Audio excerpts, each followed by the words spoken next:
Crazy part of my first year in LA, I end up moving in with like this big drug dealer, and I didn't know he was like the dude in LA. And he had a roommate? Well, he had a fucking mansion in Bel Air. He wanted me to house sit. He needed a white guy. I found out later to be the face of the neighborhood, because we had these parties and the cops would get called, and I'm the one going up to the end of the driveway, because you had to walk to get to the house. You couldn't see it from the street. So if cops show up, he'd always be like, yo, G, they at the gate. You had no idea something was up with this giant Come on, bro. Here's the thing. You don't. I'm from Ohio. I get to LA. I'm showing up now like at these LA parties, and I'm seeing houses I've never been in before.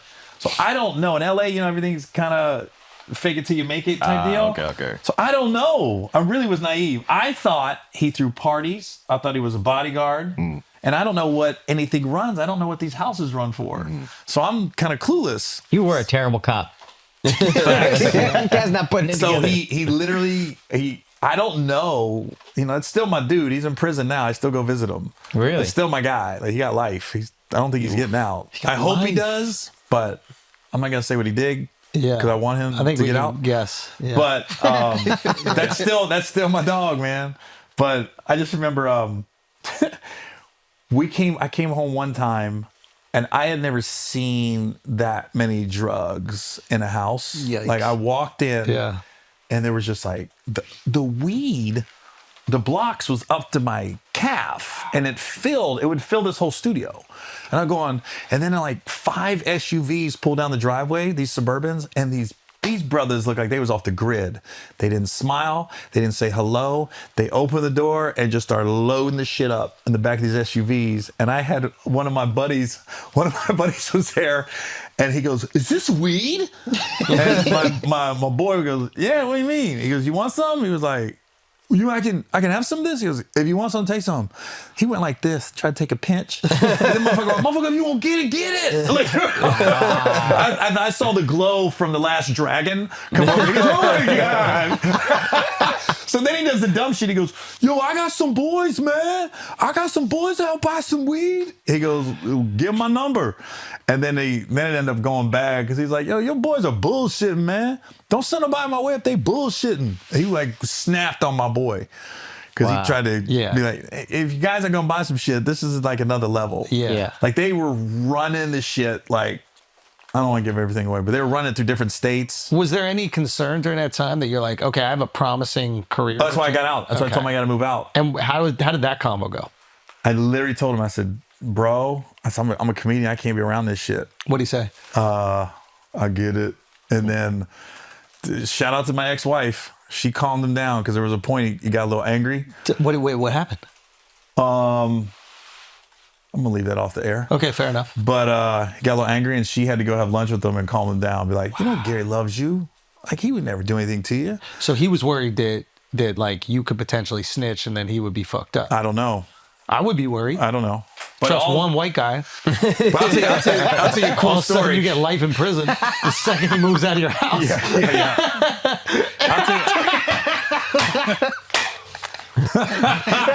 That's why he goes and visits right now. Nah, we're cool. He knows that had nothing to do with me. But I'll tell you a cool story. So I just started headlining, and we're still living together. And I come home, and there's 2 girls in my room, right? Yeah. We had like I think 4 bedrooms in the house. And then there's 2 girls in my room, and I walked in, I go, "What the fuck?" So I go to his room. Now I go, there's 2 girls in my room. He goes, "Oh shit, I thought you was getting back tomorrow." He's, "My bad, bro. I get him out." So the girl's like, "Oh, we're so sorry." He got out of the room.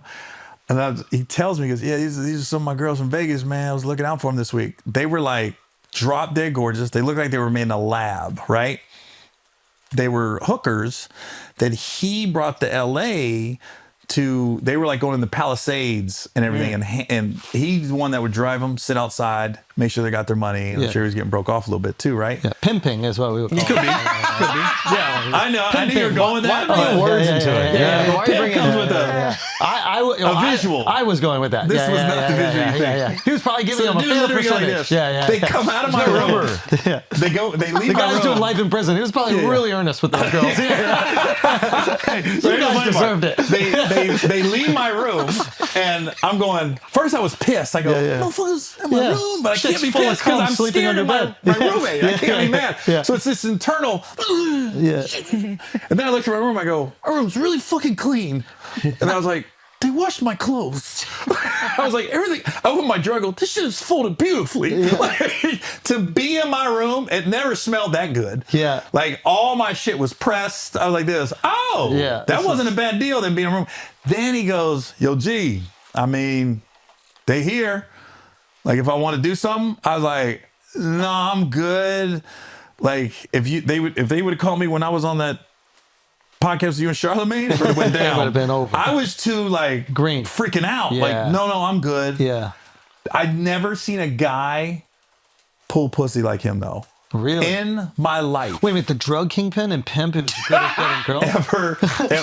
No, I'll give you an example. What world do we live in? Hold on. This is eye-opening. Hold on. brings information. Gary, are you telling me the drug dealer kingpin pimp that has a mansion in Bel Air was good at I'm going to having sex tell with you women? Yeah. off the air Yeah. some of the women, and you won't believe me. Oh, really? Yeah. Like famous that. girls.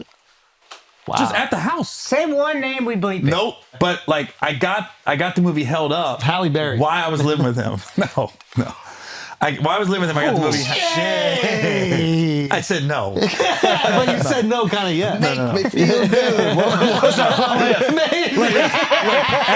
Andrew.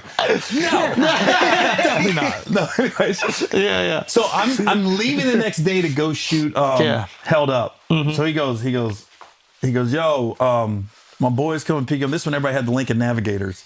He goes, I said, no, they're gonna have a car service. He goes, motherfucker, you ain't going to your first movie in a fucking a sedan. He said, he goes, nah, I got my boy coming. We're gonna take you right, like in the Navigator. How do you even like connect with this guy? Like, where does he? He used to always be at the comedy clubs. Really? And how I started hanging out with him was Thanksgiving. This before cell phones. Yeah. I was doing all the black rooms in LA. Yeah. So Tuesday night was the Comedy Store. Monday night was the Improv. Sunday night was Laugh Factory. It's Monday night at the Improv. Mo Better. Mo Better Mondays. Mo Better Mondays. We're out D-Ray, front. was that D-Ray wasn't hosting then. D-Ray wasn't even on the scene back then. This was like 98. Yeah. So I'm out front. Everybody's hanging out in the shit clothes. And he goes, yo, G, what you doing for Thanksgiving? I go, nothing. He goes, come by the house. I go, all right, what's the address? This is for cell phones too. Yeah. Writes the address down. Thursday comes, motherfucker Gary shows up in Compton to his mom's house. Wow. And I knocked on the door. The motherfucker answers the door and goes, you came? I was like, you invited me. On time? He just kept like staring at me. I was like, what the fuck are you staring at? He goes, yo, I never have no white boy in my house. I go, my boys wouldn't believe there's a white boy in my house right now. My mama's house? He was literally tripping that I showed up. You're like a celebrity. And I knew to hang with the women. Don't hang in the backyard with the dudes. Wait, Don't why? play domino. If you went with the women, you good. Tell me. What's the? Because if they vouch for you, we like him. He cool. They're gonna vouch for you quick. But the dudes are going to be more suspcious. They got a Probably. white guy who was a cop. Yeah, well, why are you here? Yeah. I stayed in the kitchen all Test you a little Thanksgiving. bit more. Motherfucker, I was mixing sweet potato pie. I was putting cheese in the macaroni and cheese, bro. Got an apron on. I was in that bitch. I just fucking crushes pumpkin. I think I started crying when I ate it. Oh my God. Thank you so much. This is so flavorful. Okay, so But I got in good. That's what started the relationship. Yeah. I showed up and then he hired me. I thought he hired me to go to Utah to host this thing for Brian Russell. This is when the Jazz had Karl Malone, John Stockton. Yeah. So Brian Russell was playing for the Jazz at the time. So he was real cool with Brian, right? They knew each other from San Bernardino back in the day. Okay. So they said, yo, I'll never forget, they go, Casey and JoJo and Rolls Royce, we got a concert Brian's doing. Will you host it? I said, yeah. So they fly me out to Salt Lake. I go there. It's funny. Casey and JoJo doesn't show up. I just remember it was like a junior college gym and it's packed, but it was all fucking Samoan looking people. Oh, yeah. And I was like, oh, this ain't my audience. And I hadn't really been on TV at all. So I'm a no name about to go up. Casey Digital didn't show up. They just like, they lied. They said they missed the flight. And then Brian goes, all right, I'm going to charter a private. Where you at? And they was, and then they were lying. They just weren't going to show up. Fuck. And so the concert got canceled. Yeah. But it really got me in with like Brian Russell, my roommate, because they were close. And then I remember I went to the game the next night against Portland. Hold on. What happens with the show? They just everybody left. It's just show's canceled. That was it. I stayed backstage the whole time. And they still paid me. I showed up. I mean, whoa. Wow. That's gotta be embarrassing for a guy like that. Yeah, he was hot. He was like, no show. They're not coming. Their band was there. Casey Joe, the only two that didn't show up.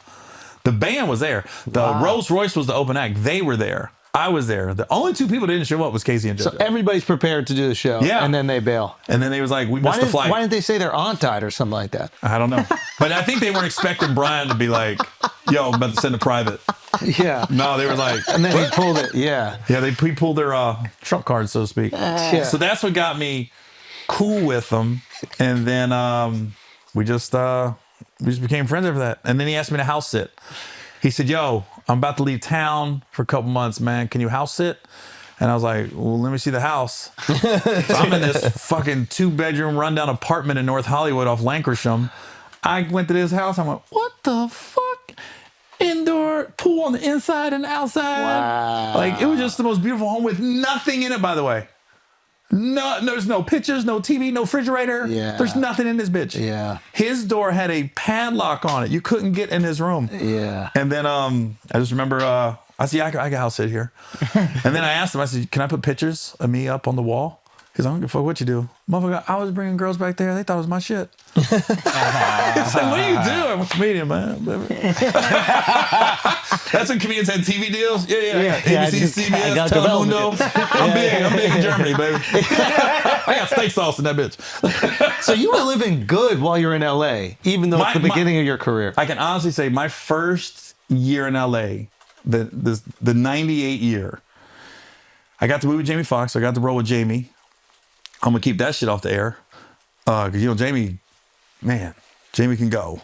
Like, parties-wise. Jamie's parties are legendary. Yeah. So I'm hanging out with Jamie. I got the big-ass house in Bel Air that people think is mine, that it's not. I go, I'll just put it like this. I lived what everyone thinks the Hollywood life should be for 1 year. Wow. And that was enough. I'd be dead. Really? Like, if I kept that going. Yeah, I'd be dead.